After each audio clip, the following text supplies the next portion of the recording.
Hoje nós vamos falar sobre o influenciador do meio, o dinheiro. Vamos falar sobre din-din. E eu quero que você já entenda o seguinte, tá? Sexo, dinheiro e poder são 3 fatores que contribuíram muito para o início, o auge, a plenitude, a decadência e derrocada de homens e mulheres ao longo da história, ok? Sempre foram motivos para acabar, levantar e destruir pessoas, ok? E se esses influenciadores não são controlados, se eles não são vividos dentro da vontade de Deus, eles se tornam uma potestade maligna e começam a influenciar a nossa vida. E isso é muito ruim. Hoje nós vamos falar de um assunto muito complicado. Vamos falar sobre dinheiro. Dinheiro é um assunto delicado. E eu não quero que você pense que eu vou falar sobre dinheiro para arrancar o seu dinheiro. Muito pelo contrário. Eu não quero que você pense que eu vou falar sobre dinheiro, porque quanto mais a igreja arrecada, mais eu ganho. Não tem nada disso. É você que está aqui, que é novo, você que está online. A gente não ganha por produção, tá bom? O salário do pastor não é nem definido pela nossa igreja, é definido por uma esfera maior, regional, que determina o salário do pastor de todas as nossas igrejas. Okay? Só para te dar segurança. E nós tratamos de dinheiro na nossa comunidade da seguinte maneira: nós temos um tesoureiro e temos os auditores da tesouraria.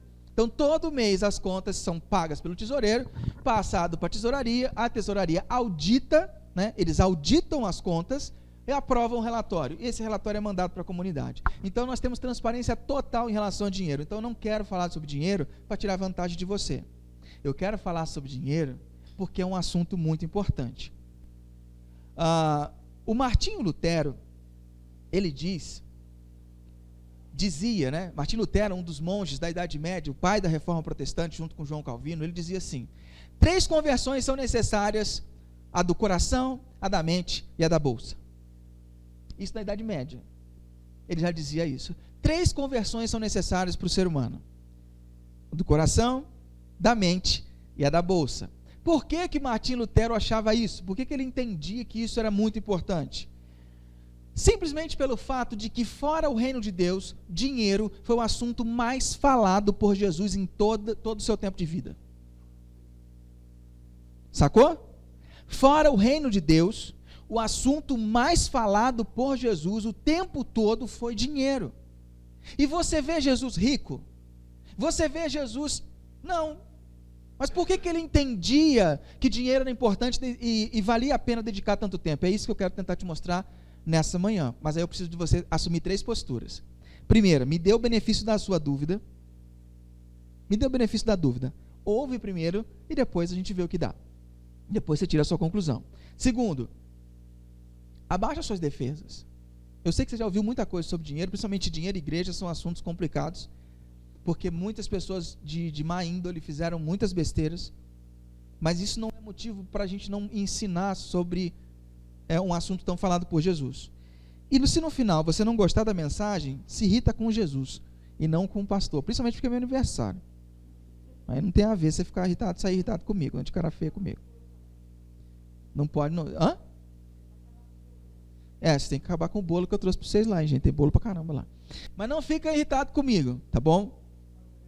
Olha lá, o Júnior vai fazer a parte dele. Isso aí. Esse bolo com café da Cida está divino. Deixa eu te contar uma história, então, do porquê que isso é importante. Certa vez, Jesus estava caminhando com seus discípulos, como sempre, de repente parou num lugar e veio um certo jovem até ele. Um certo jovem chegou até ele, o cara cheio de boas intenções, e chegou assim e falou assim: bom mestre, o que eu posso fazer para herdar a vida eterna? O cara estava cheio de boas intenções. Jesus falou para ele assim: olha, por que você me chama de bom? Bom é só Deus que está no céu. Mas se você quer receber a salvação, o que você tem que fazer? Ama seu pai e tua mãe, honra tuas contas. Jesus começou a dizer sobre os mandamentos que diziam as pessoas, umas com as outras. Deixou de lado todos os mandamentos que dizem respeito à pessoa e Deus. E aí o cara responde para Jesus: ô Jesus, isso aí eu tenho feito. Isso eu tenho feito desde pequeno. Eu não adultero, eu não roubo, não dou falso testemunho, eu respeito meus pais, eu amo os outros como a mim mesmo. Quanto a isso, eu não tenho problema. Sabe aquela vez, aquele momento que você responde e fala assim: Uau, e, precisa ter mais, porque isso eu já estou fazendo e não estou sentindo paz, eu não estou sentindo que eu alcancei, eu não estou sentindo que chegou. Que mais, Jesus? Dá o papo, fala o resto. Aí Jesus chega e fala o seguinte para ele. A resposta do cara é assim: eu tenho obedecido a todos esses mandamentos.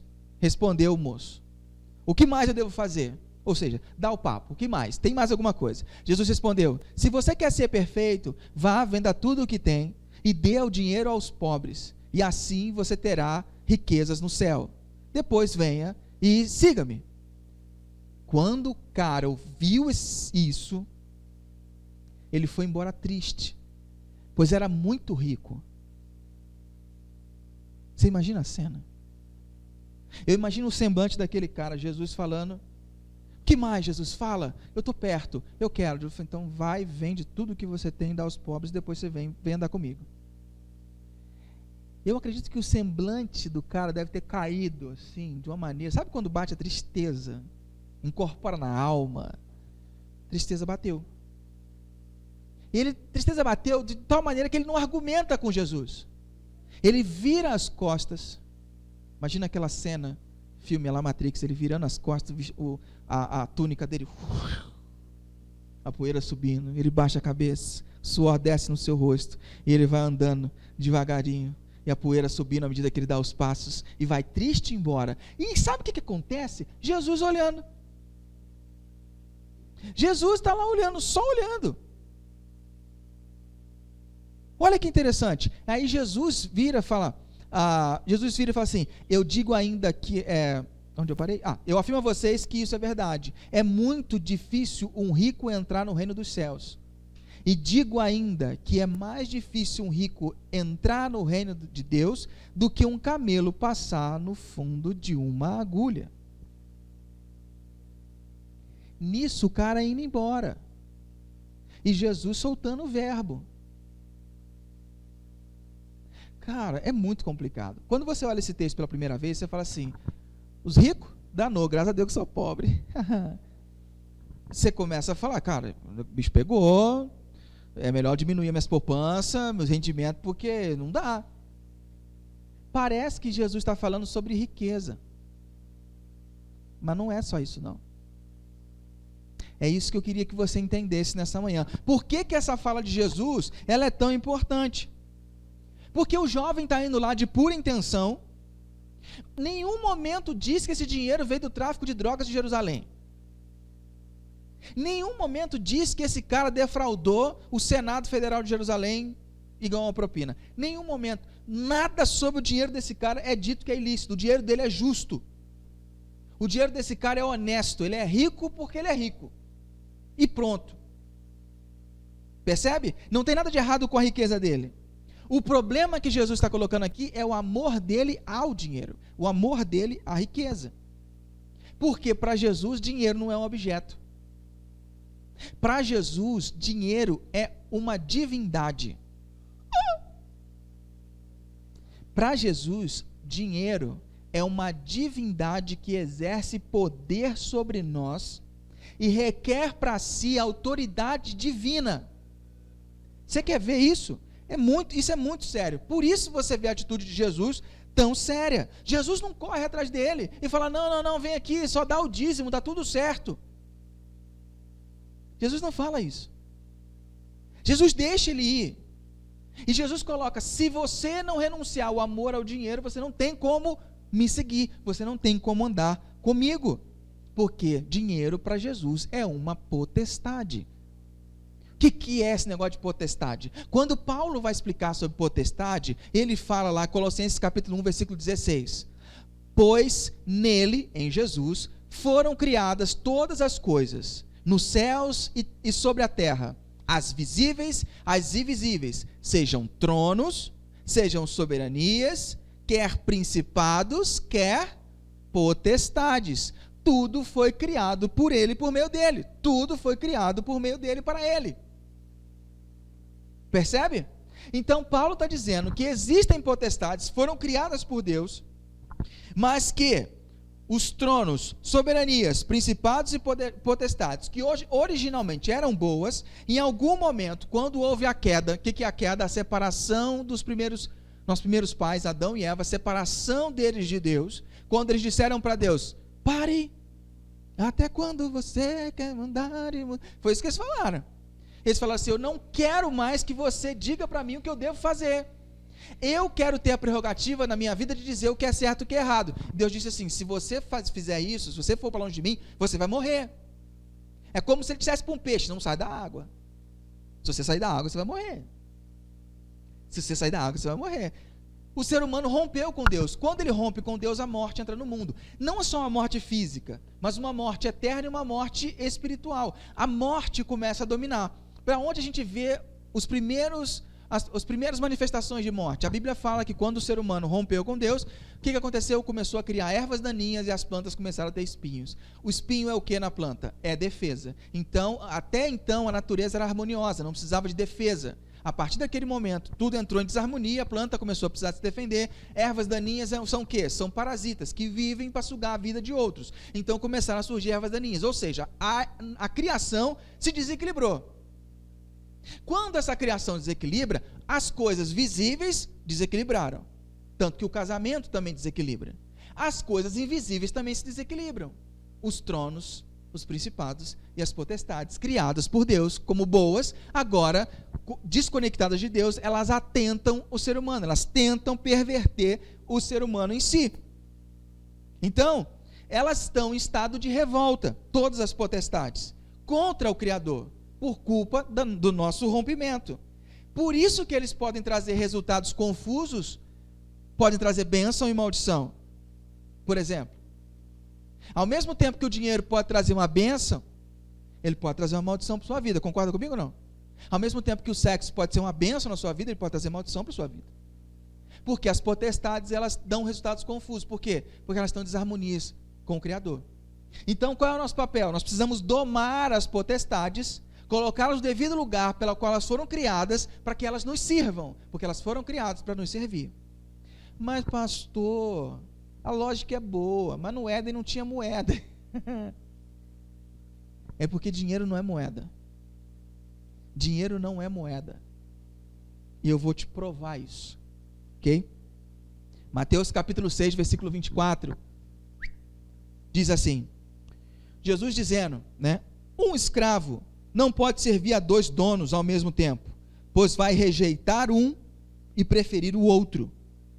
Ou será fiel a um e desprezará o outro. Vocês não podem servir a Deus e também ao dinheiro.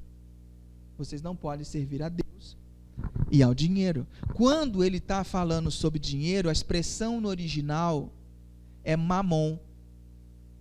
Vocês não podem servir a Deus e a mamon. Percebe que ele coloca o dinheiro no mesmo patamar de Deus? Vocês não podem servir a Deus e ao dinheiro? Porque Jesus sabe que mamon é uma entidade. Jesus sabe que o dinheiro é uma entidade e que rivaliza com Deus. Por isso ele está no mundo desde a criação. É a maneira como a gente conseguia as coisas. Numa época agrária, por exemplo, que não tinha moeda, porque o salário só foi ser inventado lá no Império Romano a partir do pacotinho de sal, por isso que vem a palavra salário. Como é que você trocava? Quem tinha mais gado, quem tinha mais colheita, tinha mais poder de barganha, tinha mais poder para conquistar mais coisas. Então é essa forma de você ter aquisições, que no nosso mundo se transformou em dinheiro, se transformou em cartão, em Pix, em saldo na sua conta bancária. Deu para entender? Ou tem alguém perdido aí? Se tiver, levanta a mão por gentileza. Não, tá todo mundo comigo? Beleza, então beleza, vamos lá.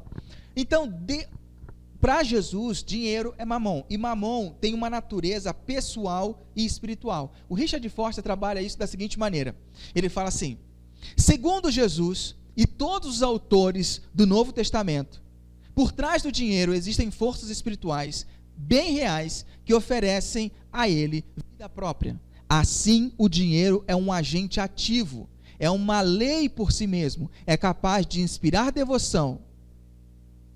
Percebe o que ele está dizendo?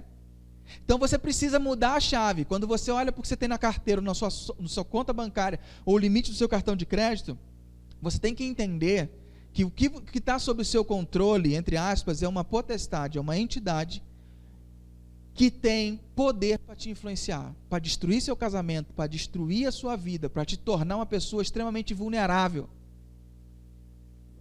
E eu vou começar a te mostrar isso de forma mais clara. Porque como toda a criação de Deus, se ela não usada corretamente, o bicho pega.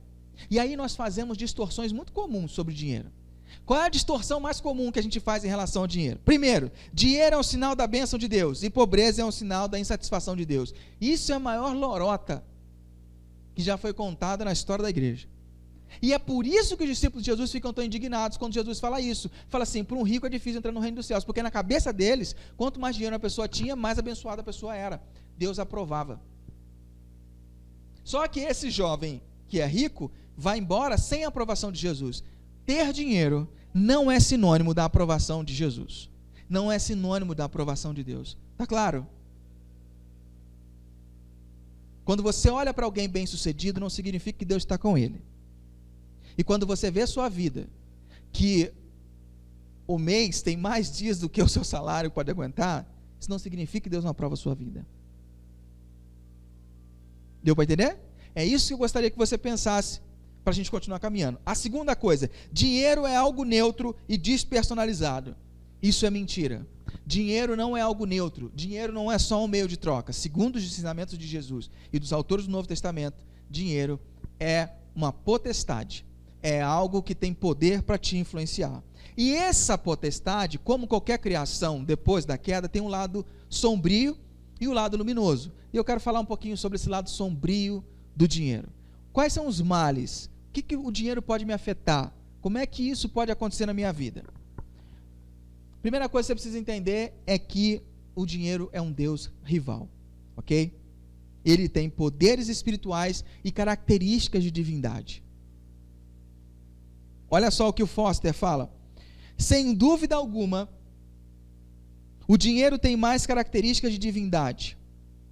Ele promete segurança, pode induzir a culpa, oferece liberdade, dá poder e parece onipresente. Mas o mais sinistro do que tudo, porém, é o fato de reivindicar onipotência. Dinheiro traz saúde? Pode comprar um bom plano de saúde para você? Pode. Dinheiro abre portas? Acho que abre. Se você tem aquele cartão Black Power, não sei das quantas lá, você chega no aeroporto, tem direito à sala VIP. Ô nós. Benção. Quando você chega bem armado num carro bonito, as pessoas já te olham diferente. Dinheiro abre portas. Dinheiro dá segurança. Inflação, trocou o presidente. Bicho pegou. Tranquilo, tem meus investimentos lastreados em dólar. Né? Tem uma parte na bolsa de valores. Tá tranquilo. Dinheiro traz segurança, sim.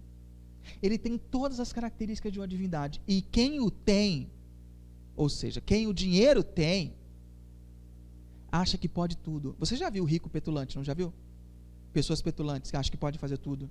E pode esculachar as pessoas. Quantas vezes você não viu? Aqui em Vinhedo aconteceu agora recentemente. Um cara num condomínio, um motoboy de cor, foi esculachado por um dono da casa, por causa de uma entrega mal feita, alguma coisa assim, ou policiais que foram prender um cara num condomínio, os caras saíram esculachando só porque o policial era negro.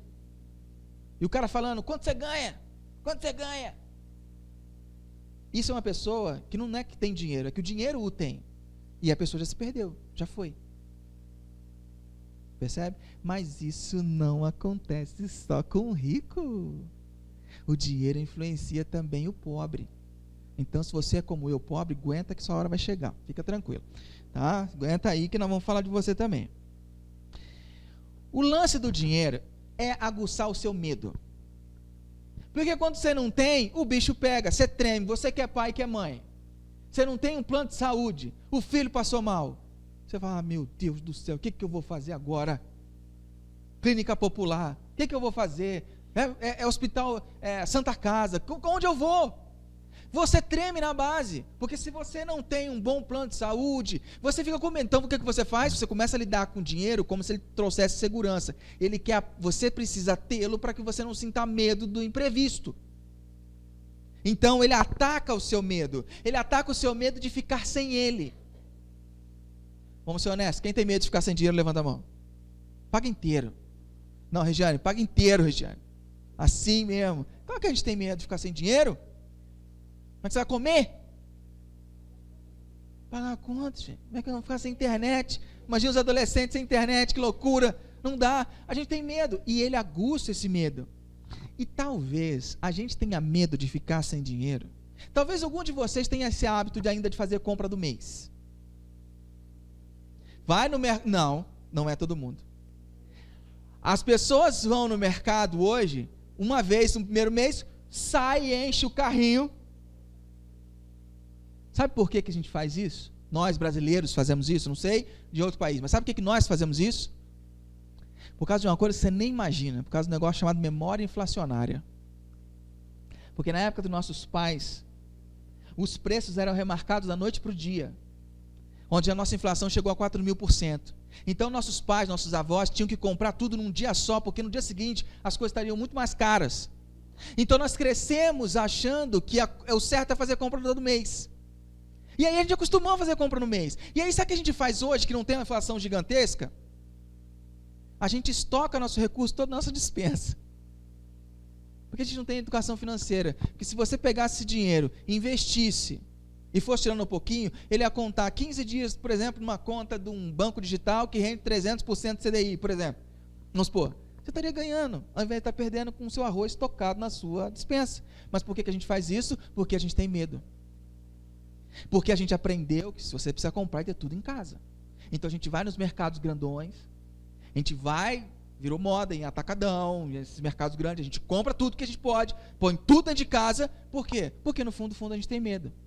E a gente às vezes tem medo de ficar sem dinheiro. Por quê? Porque a gente tem medo do fracasso. Vai que acaba. Eu preciso guardar. Tudo bem, você ter 6 meses a 1 ano de reserva financeira do seu salário na sua poupança para imprevistos, ok. Mas tem gente que é demais, não consegue sair para comer uma pizza com a família. Tem um escorpião no bolso. Isso é o outro lado. Isso acontece com nós, que somos pobres, entendeu? Medo. Tem gente que tem medo do sucesso, porque viu alguém perto de você, que ascendeu rapidamente a vida, tinha muito dinheiro, fez uma burrada, perdeu tudo. E aí hoje você fala assim, tá bom do jeito que eu tô, quero promoção não, porque gravou a sua memória que fulano perdeu tudo. E aí a gente tem medo do sucesso, medo do fracasso, medo do sucesso.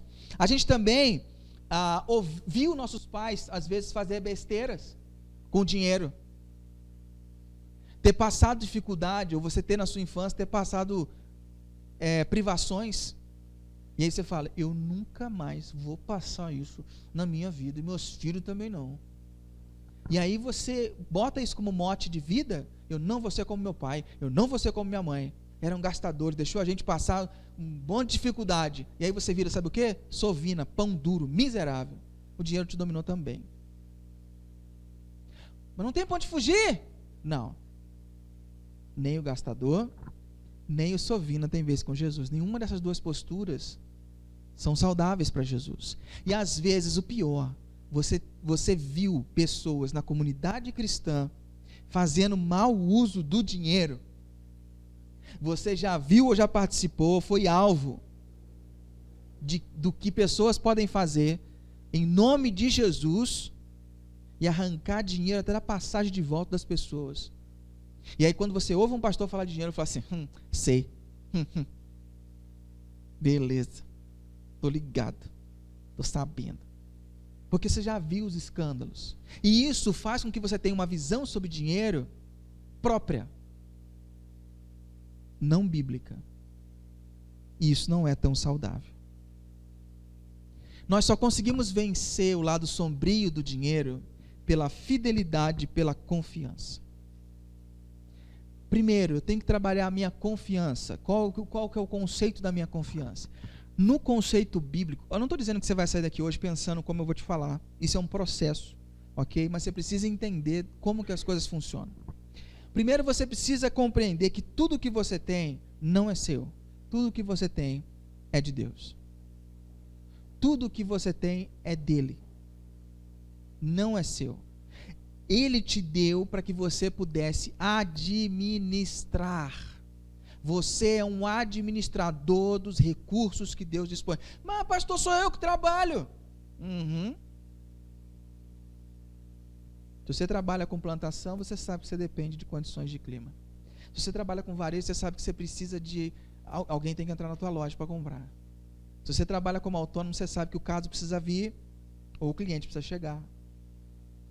Alguém tem que comprar da sua empresa.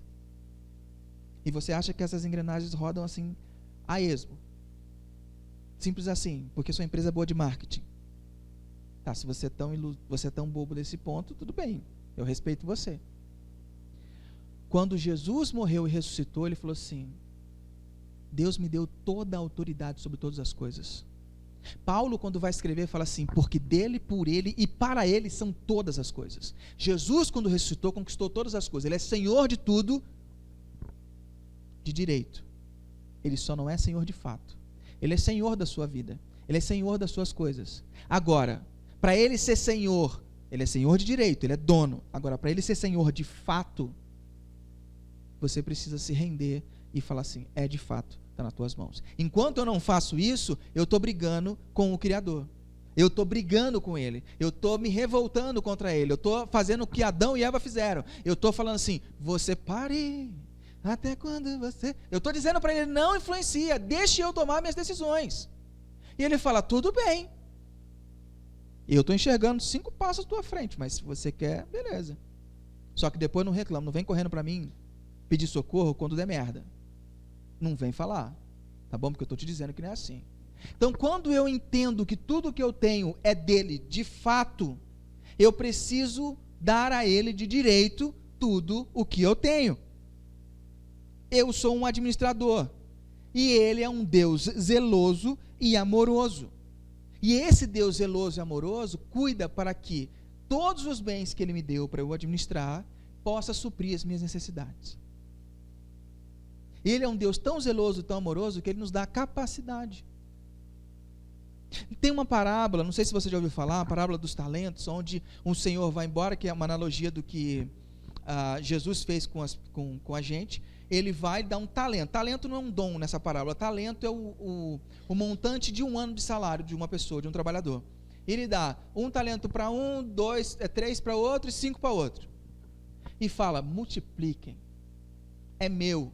Quando ele volta depois, ele fala o quê? O cara que recebeu 5 multiplicou, fez 10. Ele fala: cara, servo bom e fiel, tu é parceirão, tamo junto. O outro que tinha 3 multiplicou, virou 6, fala assim: cara, tu é meu parceiro, tamo junto. O outro que ficou com medo, que tinha um só, enterrou o talento para não perder. Quando ele voltou, ele desenterrou e falou: tá aqui o que você me deu. Ele falou assim: não te dei para você manter, eu te dei para você multiplicar.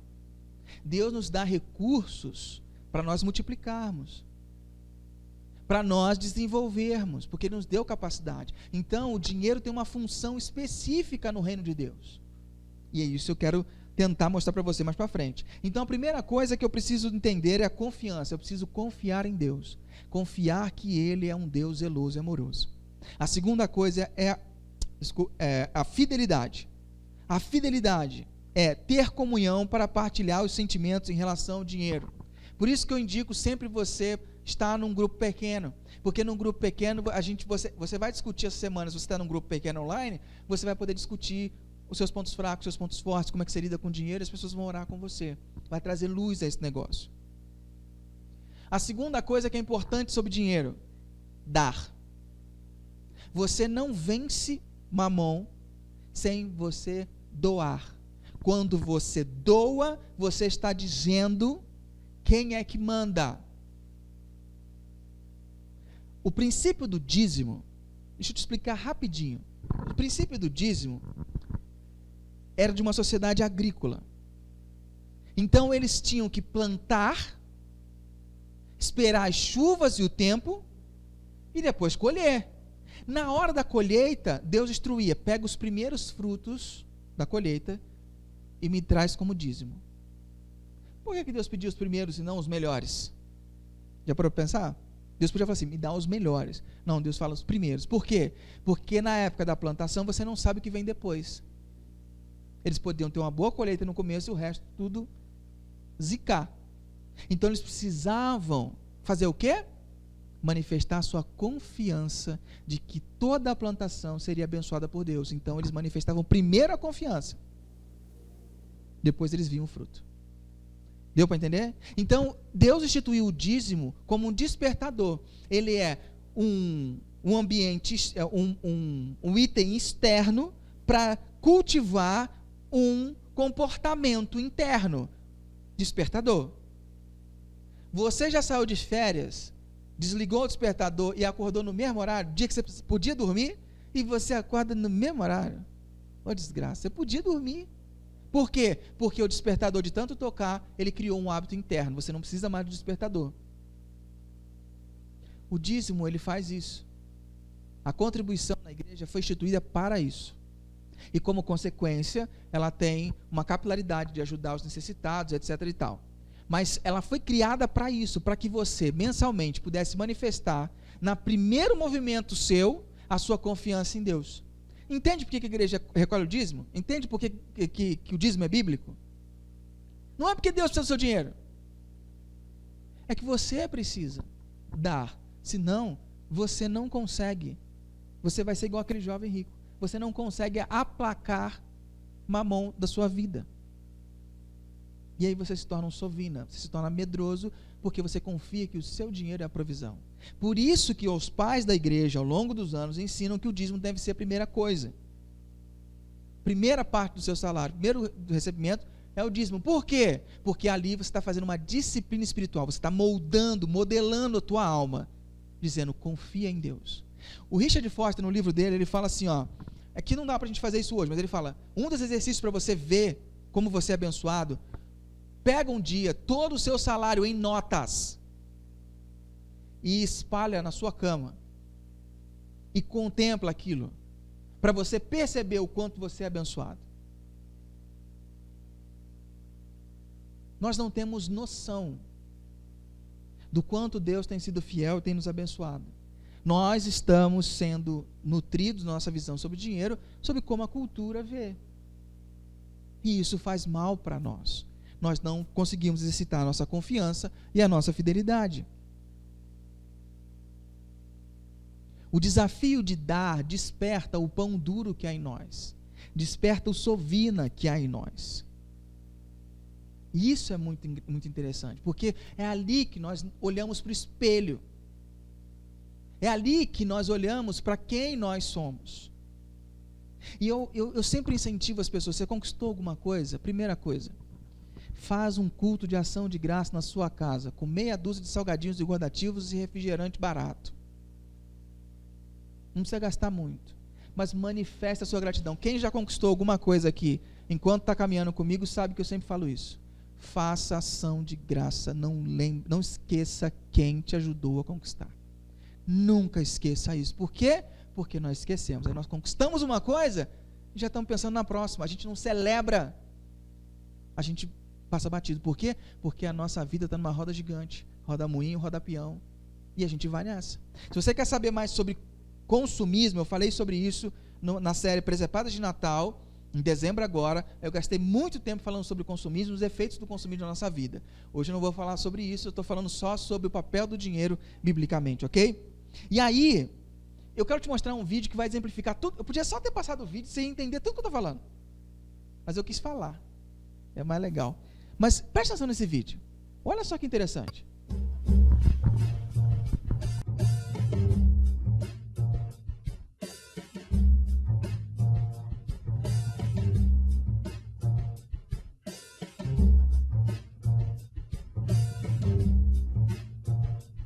Thanks.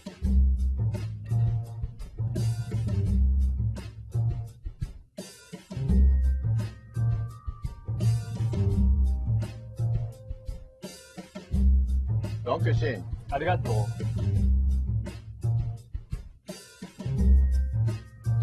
Oh, I couldn't. Well, maybe just a bite.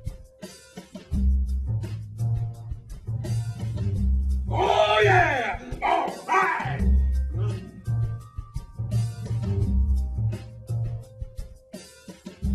Don't forget the interest.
Dude, he brought the pie.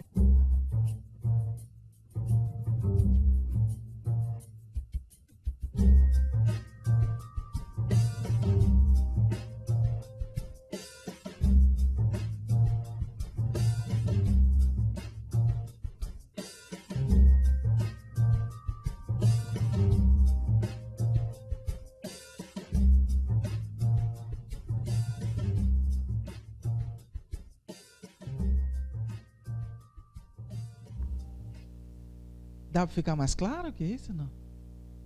Cara, ele trouxe a torta. Mano.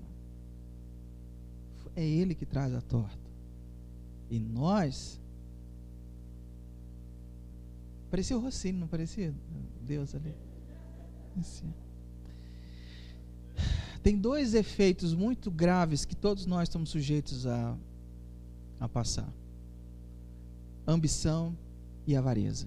Não sei se você já teve a definição do que é isso. A ambição é querer ter mais que o necessário. E aí a gente olha para a nossa vida e vê, a gente sofre da ambição quando a gente quer mais que o necessário. E a avareza é o desejo excessivo por dinheiro ou bens materiais. Ou seja, é a ambição por dinheiro. Isso independe de quanto você tem, de você é rico ou você é pobre. Você pode ser avarento e ambicioso, sendo rico ou sendo pobre. A grande questão é como que você vai lidar com o dinheiro. Todo dinheiro que temos é dele, por ele e para ele. É um direito absoluto de Deus.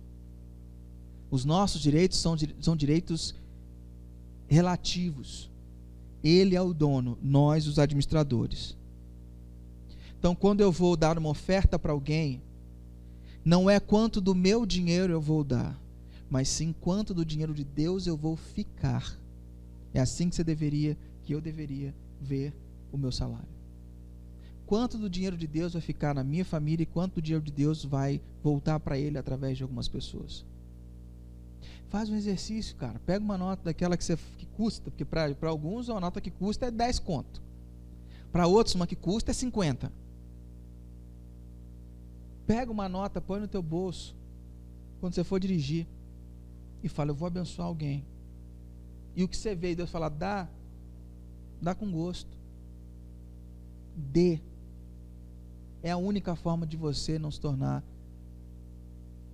uma pessoa escrava do dinheiro. Ok? O Richard fala, se nossa vitalidade... Olha, isso aqui, eu quis colocar essa frase porque eu acho que isso pode ser uma resposta para alguns de nós que estão passando dificuldade. Olha só o que ele fala.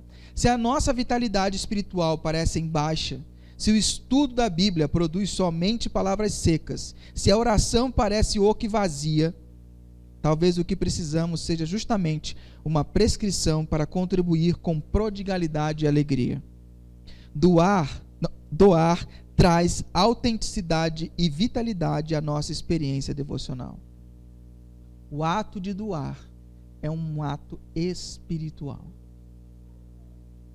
E o nosso desafio, qual é o nosso desafio? É possuir o dinheiro sem sermos possuídos por ele. Para fazer isso, nós precisamos entender como que Jesus lida com isso. Tem uma parábola que é muito estranha, que a maioria das pessoas não entendem.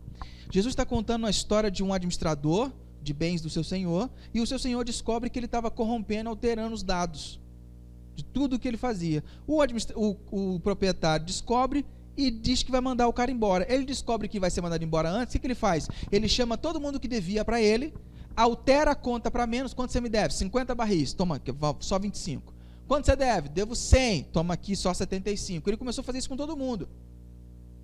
E aí quando ele sai e é demitido, ele tem lugar para, ele tem amigos, porque ele fez bem para as pessoas. E aí Jesus chega e fala: vocês têm que ser como esse cara.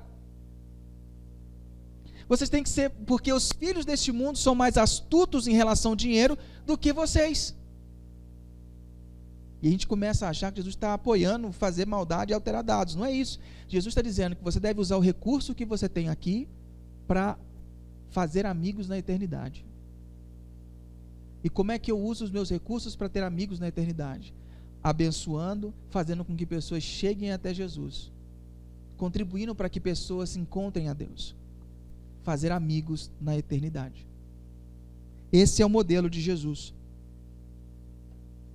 O James Bryan Smith, eu já estou terminando, ele diz: é impossível servir a Deus e a Mamão ao mesmo tempo, porque eles têm proposições diametralmente opostas. Deus quer que rejeitemos Mamão e que amemos a Ele e nele confiemos, pois esse é o caminho para a paz e para a felicidade. Quer ser feliz? Não é na Magazine Luiza. Vem ser feliz. Não. É você entender o que você faz com o seu dinheiro e quem é que rege o fluxo de dinheiro dentro da sua vida. Se você achar que é o seu trabalho, você está com um peso enorme nas costas. Ah, então quer dizer que eu não tenho que trabalhar direito? Então, óbvio que você tem que trabalhar direito. Por que você trabalha? Não pelo dinheiro, você trabalha para honrar a Deus, que com todo amor e carinho tem provisionado tudo o que você precisa. Então você vai testemunhar sendo o melhor e a melhor funcionária possível. Trabalhar com excelência. Muita gente erra porque acha que quando você está trabalhando, você trabalha para o seu gestor, para o seu patrão. E aí você chega em casa, puto da vida, bravo da vida, quando alguma coisa dá errado no trabalho. Ou porque você não foi reconhecido, ou alguma coisa aconteceu assim. Por quê? Você está com algo errado. Para quem que você trabalha? Esse é o foco. E aí, para voltar naquele texto que estava no começo, lembra que o jovem saiu, cabeça baixa, arrastando os pés, triste da vida? Cara, ficou um BO.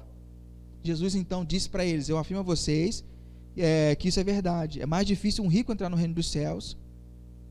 E digo ainda que é mais difícil um rico entrar no reino dos céus do que um camelo passar por fundo de uma agulha. Aqui não é metafórico, é uma hipérbole que ele está usando. Agulha e um camelo.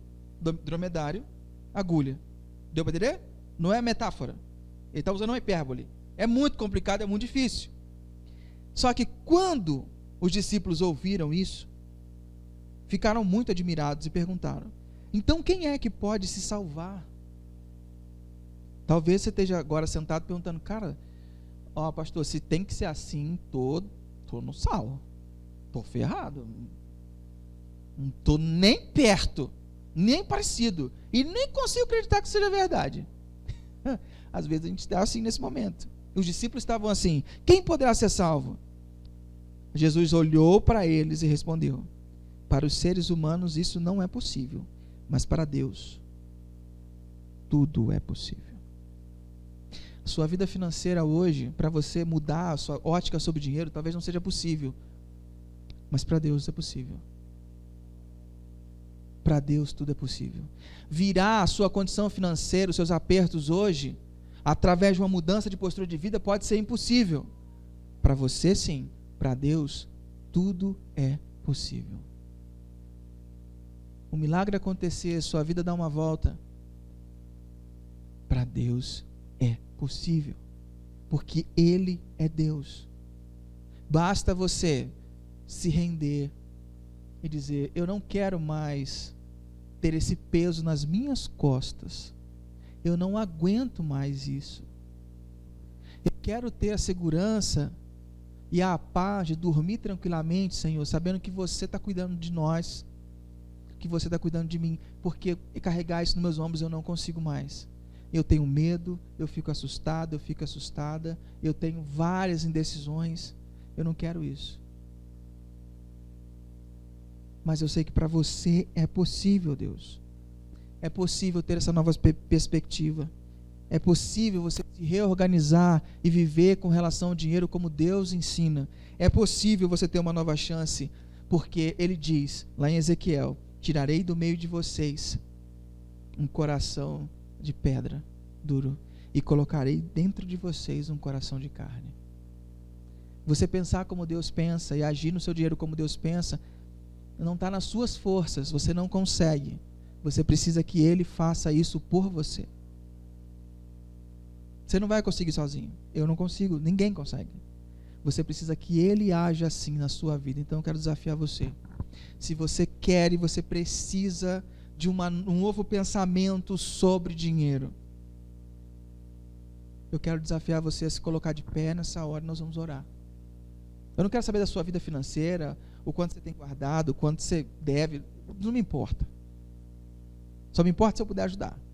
Se eu não puder ajudar, isso não me importa. Mas se essa palavra tocou em você de alguma maneira e você precisa de um renovo de Deus nessa área na sua vida, eu quero desafiar você a se colocar de pé que nós vamos orar. Nós vamos pedir a Deus, invocar. Porque da nossa parte é o me rendo. Então o se render é se colocar de pé. É você encarar o desafio. Então eu quero te dar esse momento, quero te dar essa oportunidade. Deus, eu quero pensar como você pensa, eu quero agir como você pensa, eu preciso que o Senhor age na minha vida, eu preciso que você haja na minha vida financeira, porque eu não aguento mais. Deus, eu preciso ter uma nova perspectiva, eu preciso que você faça de novo. Eu não tenho força, mas eu preciso de você. Nós vamos orar isso, querido. Nós vamos orar isso agora. Pai, em nome de Jesus. O Senhor está vendo meus irmãos aqui em pé, em casa também, cada um nas suas dificuldades. Deus, em nome de Cristo Jesus, a Tua palavra comunicou algumas verdades que precisam ser transformadas. Então, Pai, em nome de Jesus, nós pedimos o Teu Espírito Santo, a Tua bênção. Nós pedimos que o Senhor venha, Deus, com o Teu poder e com a Tua graça. Nós pedimos, ó Deus, que o Senhor haja de uma maneira poderosa em nossas vidas, para que a gente possa se render, para que a gente possa ter, ó Deus, largar esse peso, largar esse fardo e ter o Senhor como nosso Deus, cuidador e zeloso, provedor de todas as coisas. Imprime isso no nosso coração. Converte o nosso bolso, converte o nosso coração para viver a realidade do Senhor nas nossas finanças. Nós queremos Te honrar, nós queremos viver não como escravos do dinheiro, mas como servos do Senhor, e que usam o dinheiro para viver bem e para promover boa vida, em nome de Jesus, ó Deus. Pai, age com o Teu Espírito Santo, começa um processo nessa manhã, começa um processo na nossa vida, Deus, nos revirando, muda o nosso pensamento, muda a nossa chave, ó Deus, em nome de Jesus. Nós precisamos do Senhor, nós precisamos da Tua intervenção na nossa vida, e nós entregamos, ó Deus, nossa vida e nosso coração nas Tuas mãos. Deus, o Senhor sabe dos nossos medos, o Senhor sabe da nossa história, o Senhor sabe aquilo que vivemos e aquilo que trava a nossa vida e o nosso coração. Na hora H, o nosso medo às vezes fala mais alto. Na hora H, ó Deus, nós não conseguimos dar o passo porque nós ficamos inseguros.